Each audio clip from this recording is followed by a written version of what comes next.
Imagine you're a magician Yeah. and you have to do a whole show, Oh. 45 minutes, Yeah.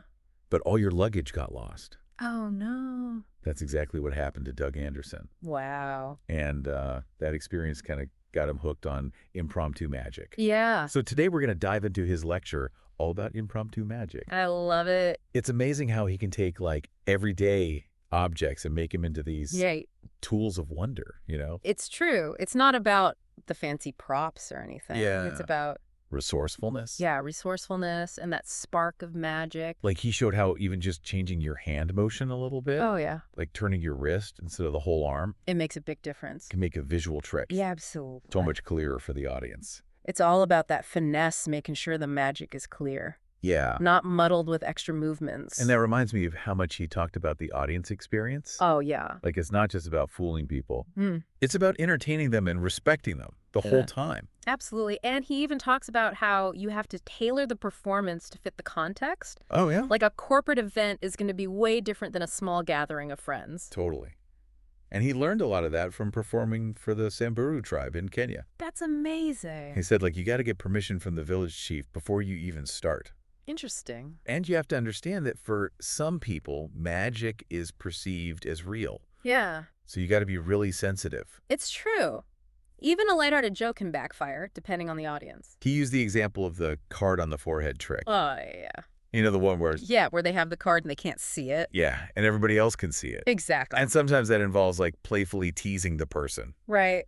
which is fine if you're with a bunch of strangers. If it's a close-knit group, Yeah, if you're making fun of somebody's friend in that group, it could not go over well. yeah, they might not like that. It's all about reading the room, Yeah, making sure everybody's having a good time. nobody's embarrassed. Yeah. Right.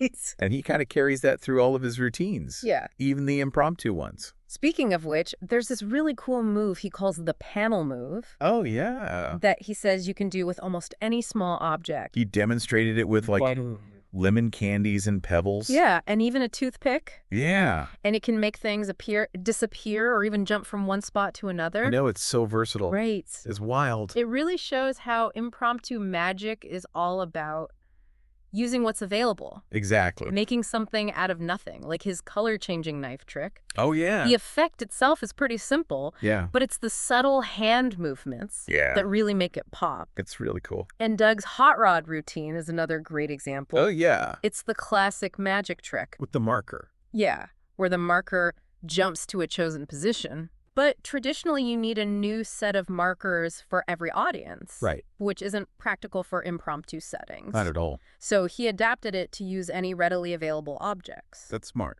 Yeah, like say you're at a restaurant. Okay. You could use the different utensils, a fork, a knife, a spoon, Oh, that's a good idea. and have the spectator choose one. Oh, that's really cool. And he focuses on making the final reveal Yeah. logical for any chosen object. Right. So the trick becomes repeatable for different audiences. That's so clever. And speaking of clever adaptations, Yeah. there's that mind control with postcards trick Oh, yeah, the one where he predicts Yeah. the spectator's choice using just postcards and a paper bag. Yeah, It's deceptively simple, it is. but it really highlights the importance of finding that common ground with the audience. Yeah. Postcards are familiar to most people, Yeah. and he kind of stacks the deck, so to speak, Right. by carefully wording his predictions Yeah. to kind of guide the spectator's choice. He's really good at that sort of psychological stuff. And he even uses the receipt from buying the postcards Oh, yeah. and the bag itself Yeah. as backup predictions. It's like a safety net. Exactly. It's like he's always one step ahead. It's so cool. Adds to the mystique. And then there's his watch routine with his grandfather's pocket watch. Oh, yeah. It's a simple routine, but the story behind the watch Yeah. and the way he tells it Yeah. adds this sentimental touch that's really engaging. It's a great reminder that magic isn't just about tricks. Yeah. It's about creating connections and sharing stories. And now Doug doesn't smoke anymore. But he shared a few tricks that use a pack of cigarettes. Interesting. Just to illustrate how a borrowed object, something as simple as that, Right. can create an instant connection Yeah. Makes it more personal. with the audience. Yeah, for sure. And he even told a funny story about one cigarette trick that almost got someone in trouble. Again, highlighting the importance of context and knowing your audience. So we've covered a lot of ground already. Yeah, we have. What are your thoughts so far? I'm really impressed with how Doug focuses on making the magic Right. accessible. Like Yeah. simple objects, simple movements, Yeah. but really powerful impact. It's about stripping away the unnecessary Yeah, and focusing on the essence of the magic. I like that. But we've only just scratched the surface. I know. I'm excited to hear more. There's still so much more to explore, like his take on the classic chop cup routine Oh, yeah. and a card trick that's sure to fool even the most skeptical observer. I can't wait. Stay tuned because we'll be diving into those next. Welcome back. We're going to keep diving into Doug Anderson's impromptu magic. Okay. And what better way to do that than with the chop cup routine? Oh, the chop cup. Yeah. That's the one with the cup and the little ball that appears and disappears inside of it. It's a real classic. I've always liked that one. Yeah, and Yeah. Doug's approach is all about efficiency Yep. and maximizing the impact of that final reveal.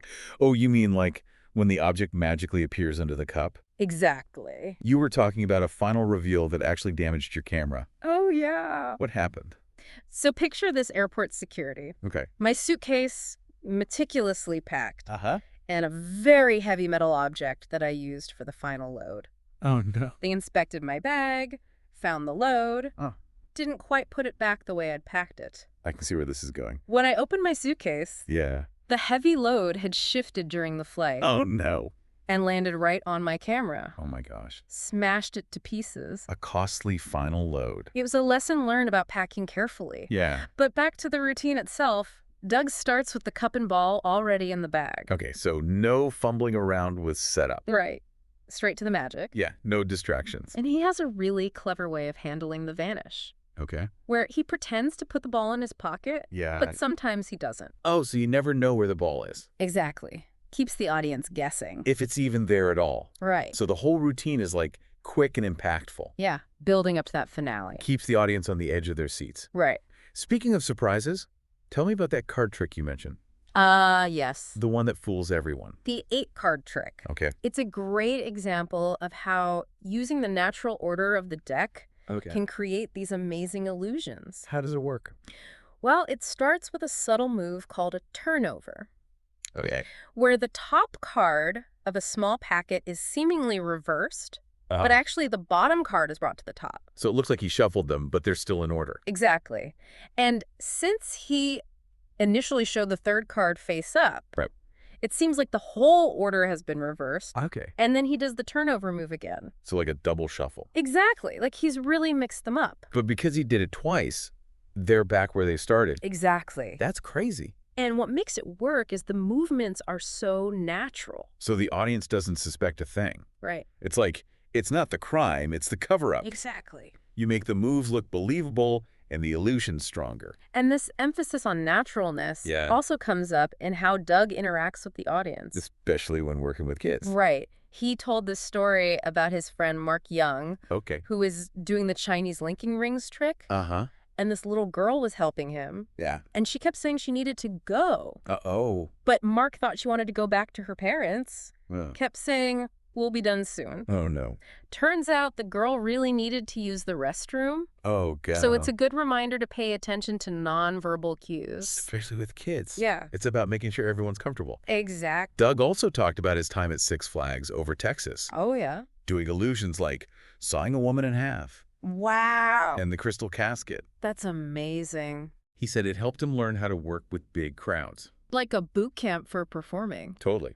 He had to learn how to project his voice, Yeah. use gestures, Yeah. and keep the audience entertained even behind the scenes. And that experience led him to become the show manager at Cypress Gardens in Florida. Wow. So he went from behind the scenes Yeah. to center stage, That's awesome. using all those skills he'd learned. It's amazing how those early experiences performing in different environments really shaped his career. Totally. And he still has that adaptable spirit when it comes to practicing and learning new material. He's a big advocate for finding opportunities to perform regularly. Oh, like cable hopping at restaurants. Yeah, or showcasing tricks at magic shops. It's all about getting out there and honing your craft. Exactly.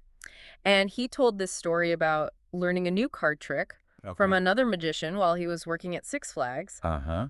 And years later, that same trick came back to him Wow. when he was lecturing at a magic convention in Dallas. That's so cool. Like the magic he learned years ago came full circle. It's beautiful how magic connects people. It really is. And speaking of connections, Yeah. what really struck me about Doug's philosophy is Yeah. he emphasizes finding techniques that feel natural to you, Yeah. even if they're unconventional. It's about making the magic your own. Exactly. Yeah. He even shared an example of a card trick that Uh-huh. used a slightly unorthodox way of holding the cards. But it worked for him because it felt comfortable. It's not about blindly following the rules. Right. It's about finding what works for you. And that's what makes this deep dive so fascinating. Yeah. It's not just learning tricks. Right. It's understanding the principles behind them. And how to adapt them to your own style. Exactly. Like getting a peek behind the curtain. Yeah. Seeing how a master magician thinks. And speaking of mastering the craft, Yeah.